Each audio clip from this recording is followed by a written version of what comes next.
T'as vu Malo les nouvelles infos? La France est passée sous les 3% du déficit. Mais au juste, c'est quoi le déficit? Eh bien, Michael, c'est une bonne question.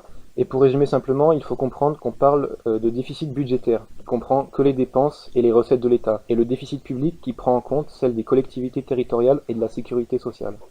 Oui, effectivement, ça paraît plus clair. Mais quel est le rapport avec la dette? Eh bien, pour mieux comprendre, tous les ans, l'État a des dépenses. Il doit payer ses fonctionnaires, ses routes, ses écoles, son armée. Et tous les ans, l'État a des recettes, qui viennent principalement des impôts et des taxes comme la TVA. À la fin de l'année, si les recettes excèdent les dépenses, alors on est en excédent budgétaire.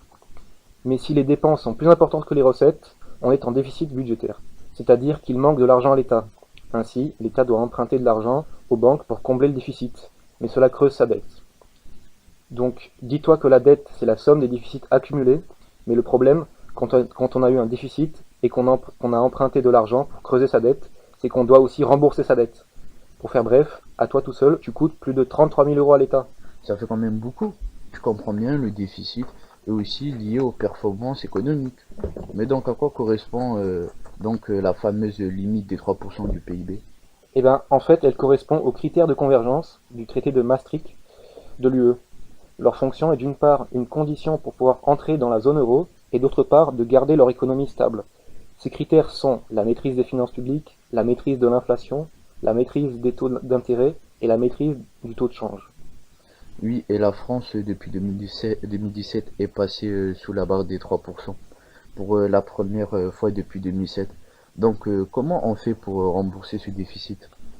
Sans m'aventurer dans la politique, je dirais qu'il existe deux manières de combattre le déficit. La première, que l'on peut qualifier de droite ou libérale, prône l'orthodoxie budgétaire, donc une politique de gestion prudente de l'économie et des dépenses, est une autre, de gauche, qui pense qu'il faut continuer à emprunter et dépenser de l'argent pour relancer l'économie d'un pays, souvent en augmentant les impôts d'ailleurs. Ça m'a l'air un peu compliqué tout ça. Mais si j'ai bien compris, le déficit est un déséquilibre entre recettes et dépenses de l'État, des collectivités territoriales et de la sécurité sociale, c'est ça? C'est exactement ça, et de toute façon, comme le dit si bien notre ministre Gérard Darmanin, le meilleur déficit, c'est zéro.